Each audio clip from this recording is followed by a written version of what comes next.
Welcome to the Accidental Experts podcast. I'm your host, Bryce Hamilton. I'm a licensed clinical social worker and a child and family therapist. I have been in practice for over 15 years, and I'm also a mom of 4.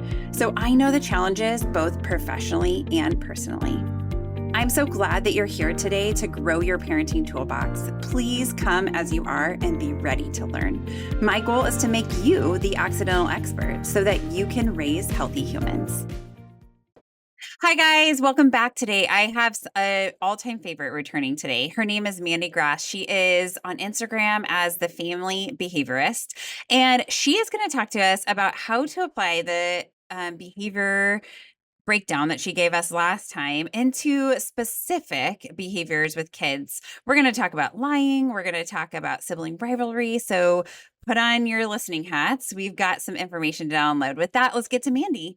Thanks so much for having me again. Yeah, you're welcome. Okay, so let's talk about I have 4 kids, and so we often have sibling conflict. And it's hard because it might be one pair and then another pair and then they mix it all up. And so it can be so hard to help siblings navigate each other.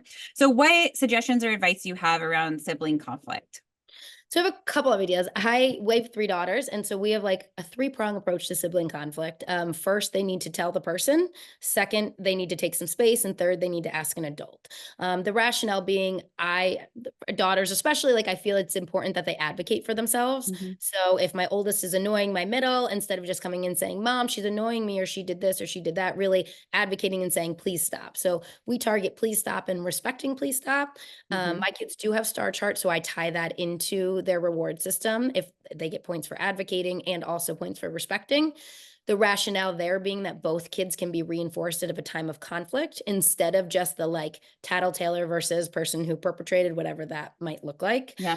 And then modeling, I probably model like 400 times a day. Oh, that's an exaggeration, but a lot, especially for my 2-year-old. So she's really young and her sisters are older. So for example, this morning she was putting things in the backpack and my oldest went over to help her. We asked, I said, "Oh, can Lola help you?" She said, "Yes." My oldest came over to help her and she was like, "Don't help." And so a lot of times my older will back off. I'm like, Mhm. "Nope, let's try that again." Or Mhm. you can say, "No, thank you, Lola. I got it." And so making sure that we're not reinforcing, that the other children aren't reinforcing the habits of the younger one, in my case, which can happen sometimes. Yeah, that's great advice.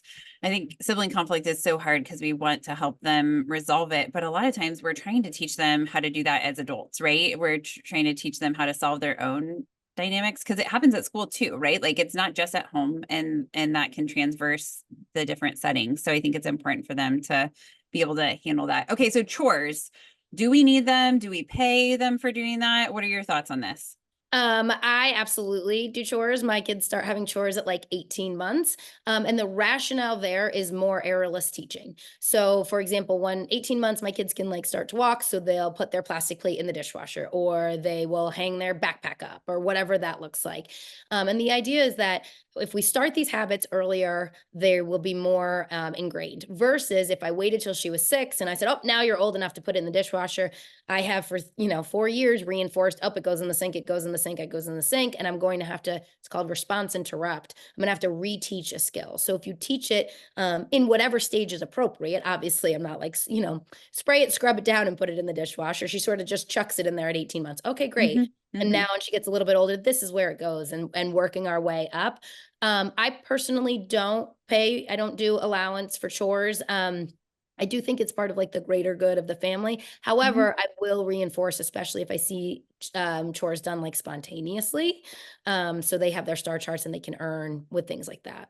Yeah. What do you do for rewards for star charts? What do you think? Is there like a certain number they're trying for, or how does Yep. that work? So I use that intermittent reinforcement, that random reinforcement. So stars are never earned on a one-to-one basis. The behaviors we target on their star charts vary from chores, like putting their clothes in Hmm. the hamper, putting their shoes on the stairs, to more behavioral, like respectfully disagreeing or saying please stop or whatever that Hmm. might look like.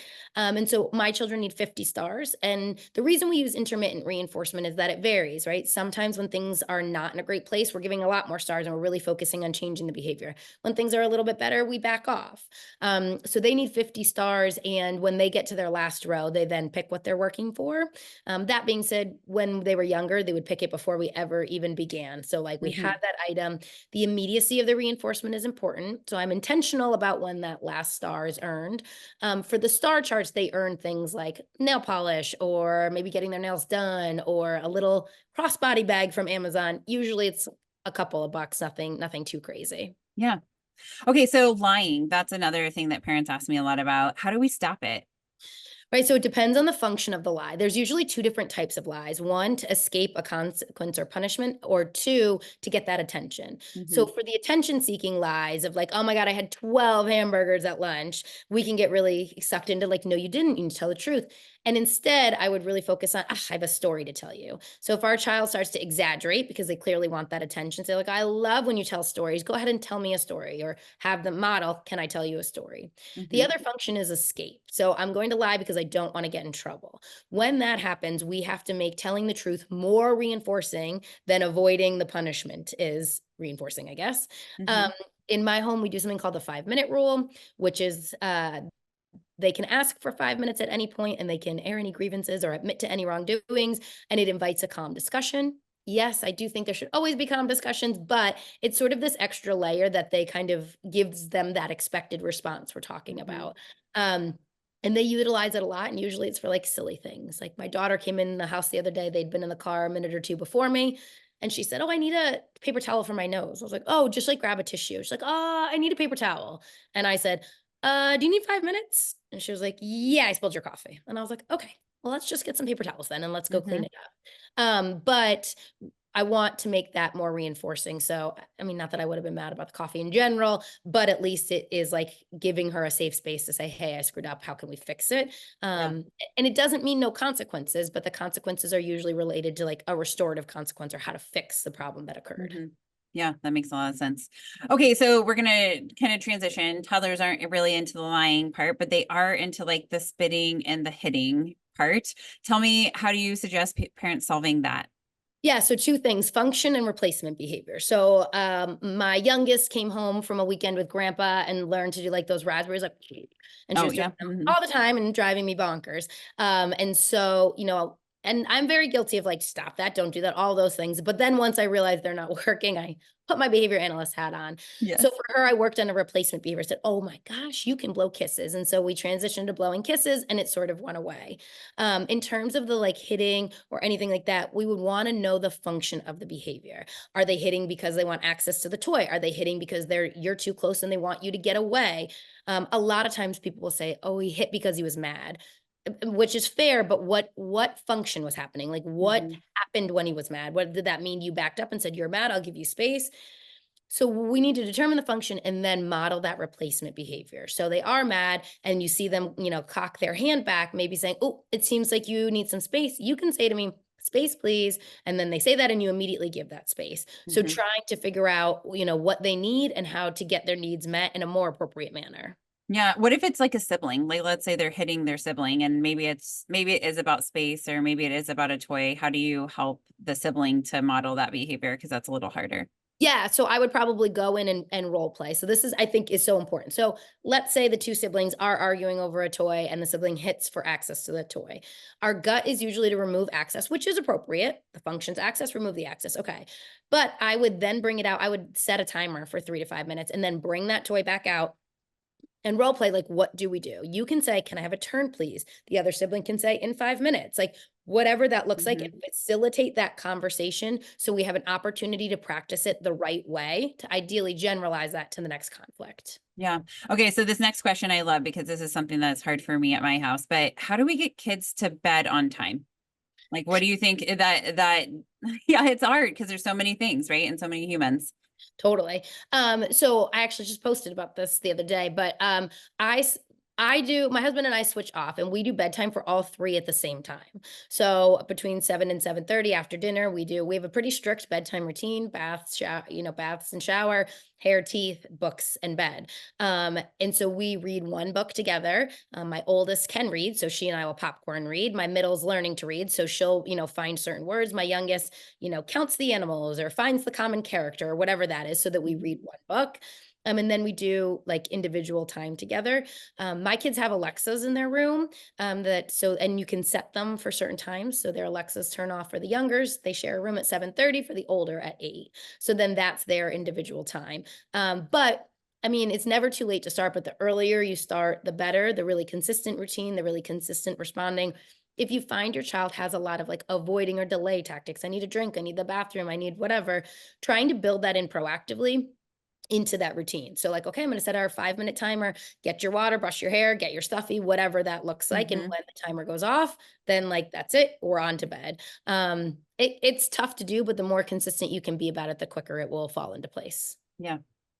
Okay, so next question is, how do we respond to kids not listening? So we're asking them to do something or telling them to do something and they are not listening. So let's be mindful of the function. This happened with my oldest a lot. I would call her name. And then finally one day she was like, I don't answer because you're going to make me stop doing what I'm doing. So proactively, I built in Mhm. like, if you respond to me, I in general will try to give you a few minutes. So again, proactively being like, hey, in the next 10 minutes, I need you to do this. Or when you're done with this, please do that sort of thing.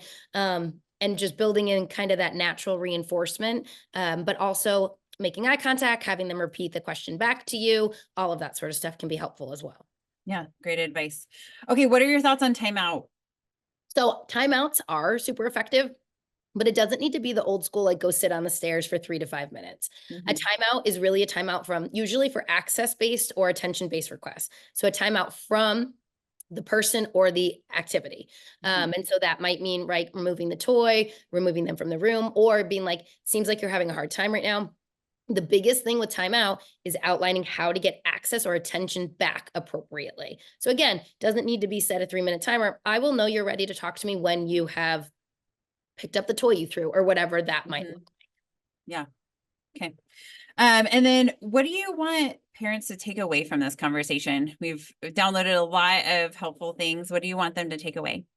I think function and replacement behavior would be the biggest. When you're stuck with your kid in a moment, I really want you to think, what do I want them to do right now? And that really should be something. So I was working with a family the other day and the dad was like, she was taking a toy car and slamming it into like the window. And I said, okay, what did you want her to do? And I said, and you can't say, don't slam the car. And he was like, I don't know then. I was like, okay, so did you want her to play with the car on the ground? Did you want her to find a different activity? Did you want her to go through the door? Like figure out what you want them to do instead and model that and create opportunities to practice that skill. Yeah, that's a great. And I think the practicing part is so key, right? Like we've got to go back and teach them how we want them to do it. So just stopping the behavior isn't enough because we haven't changed anything. We just stopped that for this time. But ultimately, I don't know about you, but like I would love to not have to do the same conversation 27 times as that's possible. And a lot of times modeling is helpful in that Yeah, creating capacity. those opportunities to practice is so important. So, like, even with my youngest was sharing, we would sit outside, we would throw for the dog, and it'd be like, "Mommy's turn, your turn," over and over and over, so that we have 25 repetitions of it being Mhm. successful. Otherwise, we just are repeating the negative behavior, which is getting more reinforced because it keeps happening, that kind of Yeah. thing. Yeah. Well, this has been so enlightening. Thank you so much, Mandy, for your time today. It has been great. So thank you so much. Yeah.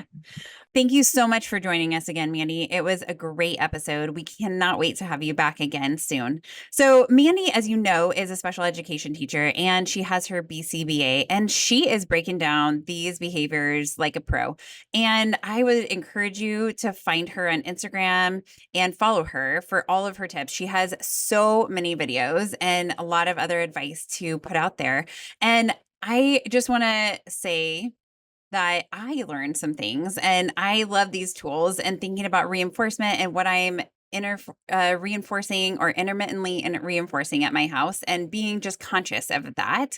I know it's hard, but I think we can all do one thing. And I think that's the important part to take away is what one thing did Mandy say that you really want to take away, and then applying that to your life and talking with your kids about it. It's okay for us to be honest with our kids about learning new tools. That's such an important part because we want them to know that we can grow and change and become better parents.